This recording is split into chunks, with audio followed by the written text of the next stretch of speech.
another Sunday, another loss. Nothing more to say because this team is predictable and I'm so used to it at this point. The average fan would have probably thrown things out the window when I just haven't lost anything. Haven't really gotten angry. It's just whatever. And you can, once again, my passion has disappeared with this team. I mean, when you're watching this game, you knew something's going to come in the fourth quarter and they can't do anything right in the second half. That's the identity of this team right now. Is first half look good. They don't know how to make adjustments. There's the old saying in football, and really in any sport, is that a game is played by two halves. And teams can't adjust. That's what halftime is for. Everybody's got to adjust their game plan. Well, I think John Gruden doesn't know what a game plan is when in the second half when you adjust.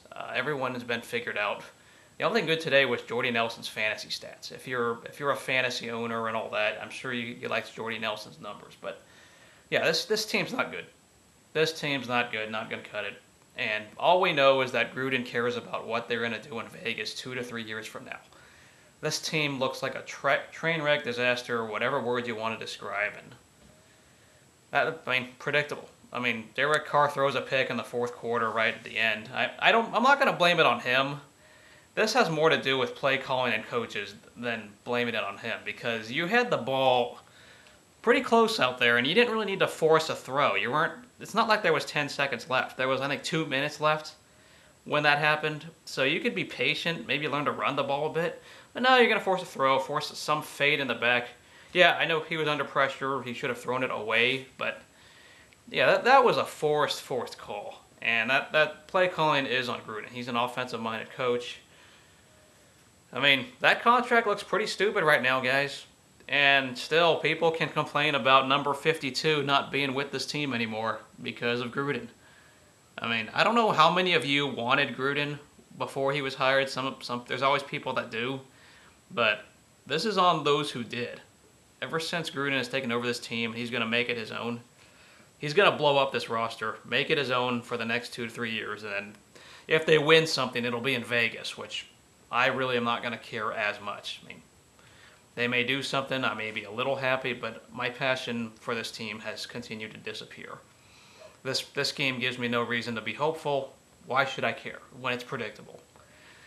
Once again, this team is playing in a way that I can't trust them, and this is why I'm not that cheerleader kind of fan. I got to look at everything and see, can this team do anything? And right now, they can't.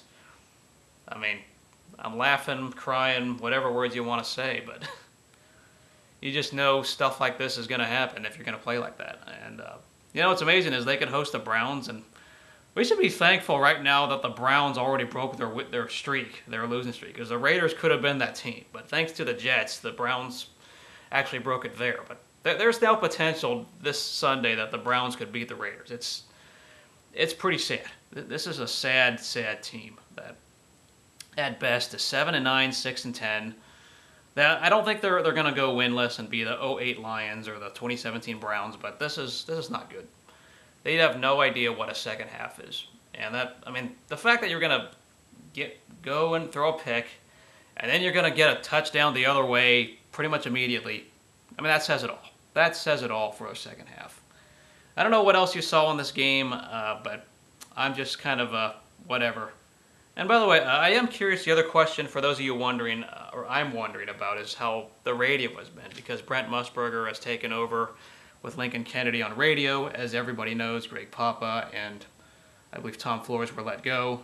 I get the Vegas connection with that. Brent Musburger is a very good voice guy when he's called college games. He knows how to call the big game.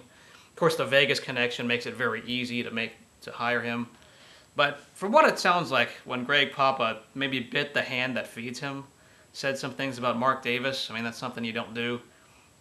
He's going to follow the money wherever he goes. So he'll get if he's paid to say something good or bad about another team, he'll do it. That's the business. But it is just weird to not hear touchdown Raiders the way he does it. But I'm not losing sleep over it too much. I know some people were connected to broadcasters and so on. So if anyone has been hearing the radio or hearing Brent Musburger, I'm curious what you guys think. I obviously don't have time to think about this stuff, and really, this Raiders game is the last thing on my mind when it comes to sports. I got a soccer team that's actually competing in the Champions League. I got two baseball teams, one internationally that's could win a championship. The other one, the Oakland A's. They could clinch a playoff game today, and even if they lose that one wild card game, I'd be happy seeing just that they're in. They're actually competing and got a future. Unlike this Raiders team where we don't know what the hell these guys are going to do. We don't. I just hope that baseball field is on the Oakland Coliseum for a very long time. That's all I'm hoping for at this point. So, yeah, we'll see what happens. I'll be talking probably about the Oakland A's playoff game preview very soon. I think these guys are going to, there's a very good chance they're going into the Bronx, going into New York. But, yeah, once again, this Raiders team, we all know what's going to happen. It's just second half collapse. Everything blows up in smoke. We'll see you guys later.